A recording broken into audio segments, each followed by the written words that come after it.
Hello friends, welcome back to the movie cancer. Supreme Yaskin కి సంబంధించి చాలా క్వశ్చన్స్ అయితే ఉన్నాయి మనలో. సో ఆ క్వశ్చన్స్ ఏంటి అండ్ వాటి ఆన్సర్స్ ఏంటో ఈ వీడియోలో అయితే డీటెయిల్ గా మాట్లాడుకునే ప్రయత్నం చేద్దాం. సో ఫస్ట్ సుప్రీం యాస్కిన్ ఏజ్ ఎంత? సుప్రీం యాస్కిన్ ఏజ్ వచ్చేసరికి 200 ఏళ్ళు అని చెప్పేసి రాజేంద్ర ప్రసాద్ గారి క్యారెక్టర్ ఒక ప్లేస్ లో చెప్తుంది. సో ఆయన ఏజ్ అయితే 200 ఏళ్ళకు పైగానే ఉంటుంది. సో ఈ వ్యక్తి ఎలా చనిపోయాడు అని చెప్పేసి చాలా మందికి డౌట్ ఉండవచ్చు. సో చాలా మంది అనుకుంటున్నది ఏంటంటే సుప్రీం యాస్కిన్ మెడ విసికి చంపేశాడు అని అనుకుంటున్నారు. తన కన్నీటి చుక్కే ఏదైతే ఉన్నదో అది నోట్లో పోయగానే చచ్చిపోతాడు. సో తన బాడీలో మొత్తం విషం ప్రవహిస్తుంది. సో సుప్రీం యాస్కిన్ కూర్చున్న పొజిషన్ ఏంటి? సో ఇది వచ్చేసి యోగాసనం. సో ఇది ప్రశాంతతకి రిఫరెన్స్ అనమాట. సుప్రీం యాస్కిన్ తింటాడా? సో తనైతే తింటాడు, అన్నం కాదు, ఎనర్జీని. ఎనర్జీ అంటే చాలా రకాలుగా ఉంటుంది. ఫర్ ఎగ్జాంపుల్ మనం హ్యూమన్స్ ఎనర్జీని ఇండైరెక్ట్ గా అబ్జర్వ్ చేస్తాం. ఫర్ ఎగ్జాంపుల్ చెట్టు మనకు ఫ్రూట్స్ ఇస్తుంది. సో మనం ఫ్రూట్స్ తిని ఎనర్జీని పొందుతున్నాం. సో మనం ఇండైరెక్ట్ గా అబ్జర్వ్ చేస్తున్నాం. నెక్స్ట్ దేవుళ్ళు, దే కెన్ అబ్జర్వ్ ఎనీథింగ్.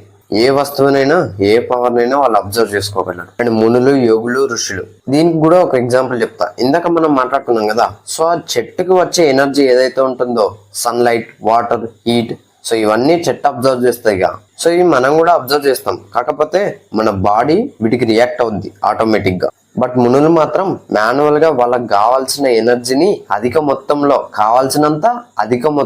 కూడా అబ్జర్వ్ చేసుకునే పవర్ వాళ్ళ దగ్గర ఉంటది. Like supreme Yaskin. Supreme Yaskin ఒక్క ముక్కలో చెప్పాలంటే కెవిన్ లెవెన్ తెలుసా మీకు? Kevin eleven, అగ్రిగోర్. సో వీళ్ళు బెంటర్ లో ఉంటారు.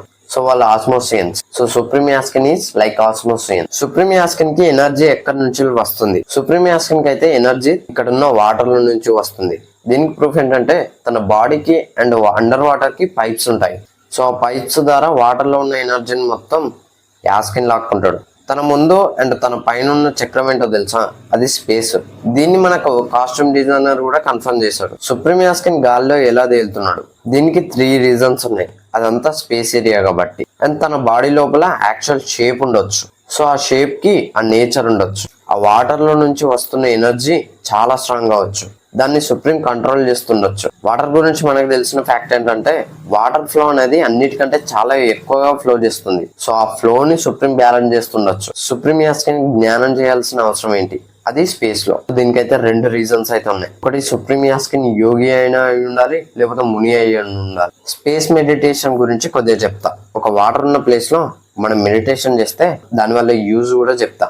ధ్యానం అనేది చాలా పవర్ఫుల్. ఎందుకంటే ధ్యానంలో ఉన్నప్పుడు ఆ వ్యక్తి చూసిన, లైక్ సుప్రీం యాస్కిన్ చూసిన, సుప్రీం యాస్కిన్ విన్నా, తను చూసే విషయాలకు రెస్పాన్స్ ఇవ్వడం ఆపేసి సుప్రీం కి కావాల్సిన ఆలోచనలు క్రియేట్ చేయడం స్టార్ట్ చేస్తాడు. లైక్ ప్రశాంతతగా ఉంటుంది, క్లియర్ గా ఉంటుంది, రియల్ గా ఉంటుంది. సుప్రీం యాస్కిన్ పైన ఎందుకున్నాడు? పూర్వంలో దేవుళ్ళు పైన ఉండేవాళ్ళు, రాక్షసులు కింద ఉండేవాళ్ళు. ఇప్పుడు చూసుకున్నట్లయితే సుప్రీం యాస్కిన్ రాక్షసుడు. So he feels like God. Like supreme Yaskin రాక్షసుడు కాబట్టి పైన ఉన్నాడు, అశ్వత్థామ దేవుళ్ళు అంటాడు కాబట్టి కింద ఉన్నాడు. సుప్రీం యాస్కిన్ ఇలాంటి కాస్ట్యూమ్స్ ఎందుకు వేసుకున్నాడు? దీనికైతే కొన్ని పాసిబిలిటీస్ అయితే ఉన్నాయి. ఫస్ట్ ఏంటంటే సుప్రీం కి కాస్ట్యూమ్ దొరికి ఉండాలి. అది శ్రీకృష్ణుంది. మరి దొరికిన కాస్ట్యూమ్ చెదిరిపోదా అంటే పోదు, ఎందుకంటే అది దేవుంది కాబట్టి. పూర్వంలో బంగారు బట్టలు కూడా వేసుకునేవారంట. డైరెక్టర్ హింట్ ఇచ్చి ఉండొచ్చు, Srikrishna power is equal to the supreme Yaskin అని చెప్పి. సో అది చూపించడానికే అదే మనకి కాస్ట్యూమ్ డిజైనర్ చెప్పాడుగా, నెగిటివ్ షేడ్ ఆఫ్ కృష్ణ అని చెప్పేసి. సో ఒకవేళ కృష్ణుడే కనుక సుప్రీం యాస్కిన్ ఒకవేళ చెడ్డవాడిగా పుట్టి ఉంటే వాడే సుప్రీం యాస్కిన్ అని చెప్పేశారు. Supreme Yaskin knows Srikrishna. He feels I'm the only God. శ్రీకృష్ణుడు దేవుడు కాబట్టి దేవుడు పూర్వంలో ఎలాంటి బట్టలు వేసుకునేవాడు అని చెప్పేసి తను రీసెర్చ్ చేసి ఉండొచ్చు. సో నేను కూడా దేవుణ్ణే కాబట్టి నేను కూడా శ్రీకృష్ణుడు లాంటి బట్టలు వేసుకుంటా అని చెప్పేసి దాన్ని డిజైన్ చేసుకొని ఉండొచ్చు. సుప్రీం యాస్కిన్ మనిషేనా? డెఫినెట్ గా సుప్రీం యాస్కిన్ మనిషే ఒకప్పుడు, ఇప్పుడు కాదు. కానీ ఇప్పుడు తన దేహాన్ని విడిచి తిరుగుతున్న ఒక నెగిటివ్ పవర్. దీనికి ప్రూఫ్ నెక్స్ట్ క్వశ్చన్ లో చెప్తా. సుప్రీం యాస్కిన్ నెత్తి మీద ఆ స్ట్రిక్చర్స్ ఏంటి? మనిషి అన్నవాడు బాడీ చీల్చితే తను బ్రతకడు, అది తలపై. అది అందులోనూ సుప్రీం ఎలా బ్రతికున్నాడు అంటే తన తలపై ఏదో మెరుస్తూ ఉంటుంది. అంటే తల లోపల ఎవరో ఉన్నారనే కదా. తన లోపల ఉన్న దానికి స్టేట్ ఉందా అంటే ఉంటది. అదే అనడైట్ ఫామ్ అంటారు. You can search in Google, లేకపోతే నేను ఇంకో వీడియో చేయమన్నా చేస్తా. సో అది కవర్ చేసుకోవడానికి తన బాడీ అయితే ఉంటది. సో ఇక్కడ మీకు క్లియర్ గా అర్థమవుతుంది సుప్రీం యాస్కిన్ మనిషి కాదు ప్రస్తుతం. సుప్రీం యాస్కిన్ చుట్టూ తిరిగేవి ఏంటి? వీటిని షెల్స్ అంటారు. ఇవి నరటలో కూడా ఉంటాయి, ఒకసారి చెక్ చేయండి. ఒక సుప్రీం యాస్కిన్ కి ఎంత పవర్ ఉంటుందో ఒక షెల్ కి అంత పవర్ ఉంటుంది. అందుకే ఆ వ్యక్తిని అంత తేలికగా లేబడతాడు. అందులో సుప్రీం యాస్కిన్ కి ఎంత పవర్ ఉంటుందో ఆ షెల్స్ కి కూడా అంతే పవర్ ఉంటుంది. సెకండ్ థియరీ, అవి పంచభూతాలు. Like he will control the పంచభూతాలు అని కూడా చెప్పుకోవచ్చు. వాటర్, ఎయిర్, ఎర్త్, ఆకాశం, హీట్. వాటర్ తన దగ్గరనే ఉంటుంది, ఏరు తన స్పేస్ కాబట్టి, ఎర్త్ ఏమో తన కింద ఉంటుంది, ఆకాశం ఏమో తను ఉండేదే ఆకాశంలో. ఇక హీట్ విషయానికి వస్తే తన బాడీ మొత్తం హీటే ఉంటుంది. సుప్రీం యాస్కిన్ లో ప్రవహించేది రక్తమేనా? Yes, blood with toxic. But different energy కూడా తన తలపై మెరుస్తూ ఉంటుంది కదా, ఆ ఎనర్జీతోనే ఆ 5 paths ని కంట్రోల్ చేస్తాడు. సుప్రీం యాస్కిన్ కి ఎన్ని బాడీలు? తనకి ఆ కేవ్ లో మొత్తం 5 bodies ఉంటాయి. రైట్ సైడ్ 2 ఉంటాయి, లెఫ్ట్ సైడ్ 2 ఉంటాయి. తను ఉంటున్న బాడీ ఒకటి. సో టోటల్ గా కేవ్ లో 5 bodies ఉంటాయి. సుప్రీం యాస్కిన్ కి ఆ బాడీస్ ఎందుకు? Supreme Yaskin is too intelligent. తర్వాత చెప్తా, దీని గురించి గుర్తుపెట్టుకోండి. సుప్రీం యాస్కిన్ కి జరగబోయేది తెలుసా అంటే ఫ్యూచర్. తనని అంతం చేయడానికి ఆ మహావిష్ణువే వస్తాడని తెలుసు. అది తనకున్న పవర్ కాదు. తను ఒకవేళ యోగి గాని ముని గాని అయితే తనకు జరగబోయేది తెలుస్తుంది. యోగులు దివ్య దృష్టితో చూడగలరు. ప్రాజెక్ట్ కే అంటే ఏంటి?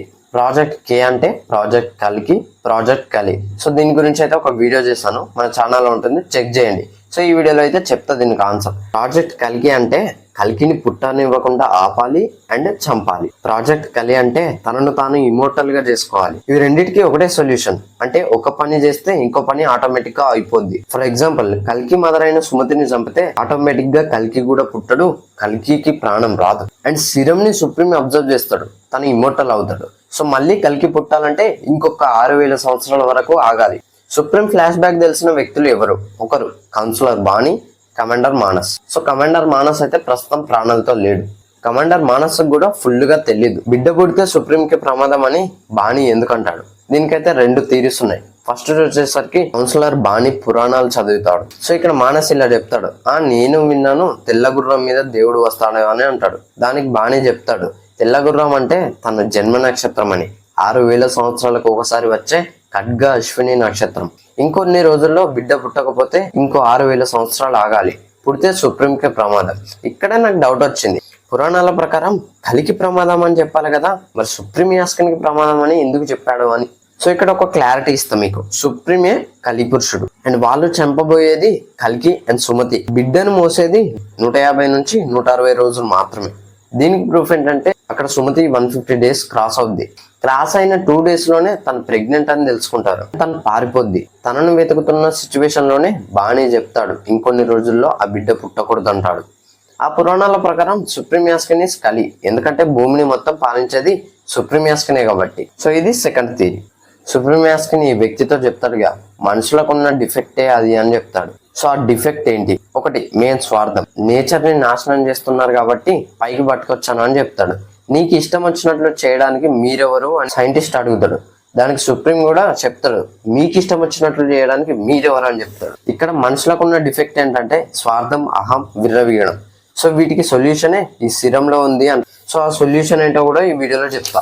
ప్రశ్నించే గొంతులు ఉండొద్దు, మొత్తం రాక్షసత్వంగా ఉండాలని అర్థం వస్తుంది. సో సుప్రీం యాస్కిన్ ఇంటెలిజెంట్ అని చెప్పాను కదా. సో తను ఎందుకు intelligent? He know the past and future. కల్కి ఒకవేళ పుట్టినా తను కల్కిని ఎదిరించలేడు కాబట్టి, కల్కి తనను చంపినా ఇంకా ఆల్టర్నేట్ బాడీస్ ఉంటాయి కాబట్టి. సో ఒకవేళ ఎదిరించలేకపోతే ఆల్టర్నేట్ బాడీస్ తోటి కూడా తను ఫైట్ చేస్తాడు. సో తను ఆ బాడీస్ ని క్రియేట్ చేస్తుంటాడు. ఈ వ్యక్తి సుప్రీం ని చంపాలని ట్రై చేశాడని సుప్రీం కి ఎలా తెలుసు? దీనికైతే 3 థియరీస్ అయితే ఉన్నాయి. ఒకటి, దివ్య దృష్టితో చూసి ఉండాలి, లేదా CCTVs అయితే ఉండే ఛాన్స్ అయితే ఉంది. ఒకవేళ CCTVs లో లేకున్నా కూడా ఆ షెల్స్ పోయి చూసి వచ్చి ఉండాలి. సో తనే సైంటిస్ట్ కాబట్టి. ఫస్ట్ మానస్ ఆ సిరం సుప్రీం కి ఇస్తాడు, కానీ చంపాల్సింది మానస్ ని. సో ఆ మానస్ కి ఆ సిరం ఎవరు ఇచ్చారు? సైంటిస్ట్. సో సుప్రీం అలా ఆలోచించుండొచ్చు. సుప్రీం ని ఈ వ్యక్తి ఎందుకు చంపాలనుకుంటాడు? సుప్రీం చేసే పని తప్పని తెలుసు ఆ వ్యక్తికి. సుప్రీంకి కావాల్సింది సుప్రీంకి తక్కకూడదు అని చెప్పేసి చంపాలనుకుంటున్నాడు కావచ్చు. ఈ వ్యక్తి సుప్రీం యాస్కిన్ ని ఎలా చంపాలనుకుంటాడు? ఆ సిరం కి బదులుగా ఒక పాయిజన్ ఉన్న బాటిల్ ఇస్తాడు. సో ఆటోమేటిక్ గా పాయిజన్ బాడీలోకి పోతే మనిషి బ్రతకడు. సో ఈ వ్యక్తి ఇలా ఆలోచించాడు. కాకపోతే ఈ వ్యక్తికి తెలియని విషయం ఏంటంటే సుప్రీం లోనే పెద్ద విషయం ఉంది. ఆ పాయిజన్ సుప్రీం ని ఎందుకు చంపలేదు? సుప్రీం లోపల ప్రయోగించేదే విషం. విషాన్ని చంపుతుందా? చంపలేదు కదా. సుప్రీం యాస్కినే కలిపురుషుడా? ఎస్, అవును. ఇది నాగాశ్విని గారే కన్ఫర్మ్ చేశారు. సుప్రీం యాస్కిన్ ఈ వ్యక్తితో ఇలా చెప్తాడు కదా, చాలా రోజులైంది నన్ను చంపడానికి ప్రయత్నించి అంటాడు. Note this point. సో రోజులే అంటాడు, సంవత్సరాలు కాదు. మేబీ తనను చంపడానికి ట్రై చేసింది ఇంతకు ముందు ఈ సైంటిస్ట్ లాగానే ఇంకో సైంటిస్ట్ ఉండి ఉండవచ్చు, ఇంకో వ్యక్తి కూడా వచ్చి ఇలానే చేసి ఉండొచ్చు. సో అలానే సుప్రీం యాస్కిన్ ఈ వ్యక్తిని కనిపెట్టి ఉండొచ్చు. సుప్రీం యాస్కిన్ బ్రహ్మ మునిమనవాడ. ఎస్, లాట్ ఆఫ్ థీరీస్ అయితే ఉన్నాయి దీనికి. తను పుట్టింది బ్రహ్మ మురికి నుండి, సో తన బాడీ మొత్తం విషమే ఉంటుంది. సుప్రీం ప్రజెంట్ తన కంట్రోల్ చేసే పవర్ ని మొత్తం బ్రహ్మ నుండి వరంగా పొంది ఉండొచ్చు. అండ్ గాంధీవం కూడా ఏం చేయదు సుప్రీం ని, బికాస్ ఆఫ్ బ్రహ్మ వారసుడు కాబట్టి అయి ఉండొచ్చు. గాంధీవాన్ని ఆ కేవ్ లోకి ఎలా తెచ్చారు? సుప్రీం తెచ్చి ఉండాలి. హౌ? ఎలా? ముట్టుకుంటే కాల్చేస్తుంది కదా. నెంబర్ 1, తన అవుట్ బాడీ ఫైర్ రెసిస్టెంట్ కావచ్చు. నెంబర్ 2, తన షెల్స్ హెల్ప్ తో తెచ్చుండొచ్చు. నెంబర్ 3, తన బ్రహ్మ మునిమనుడు కదా, సో గాంధీవాన్ని తయారు చేసింది బ్రహ్మ కాబట్టి బ్రహ్మ రక్తం తనలో ప్రవహిస్తుంది కాబట్టి ఏం చేయదు కదా అని చెప్పేసి తెచ్చుండొచ్చు. సుప్రీం యాస్కిన్ గాంధీవాన్ని ఎలా ఎత్తాడు?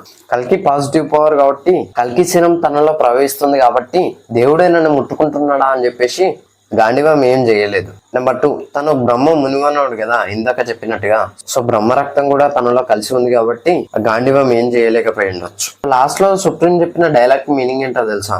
ఆ జగన్నాథుడు వస్తున్నాడు, ఆ భూమితో పాటు ఆ విష్ణువుని అంతం చేస్తా అని మీనింగ్ వస్తుంది. క్లైమాక్స్ లో బాణి సుప్రీంతో ఇలా చెప్తారు కదా, ఇప్పుడు అర్థమైంది సుప్రీం అమ్మాయిని నేను తీసుకొస్తా అని చెప్పి, వద్దు నేనే వెళ్తా అని సుప్రీం చెప్తారుగా. సో అట్లా ఎందుకో చెప్పారో తెలుసా?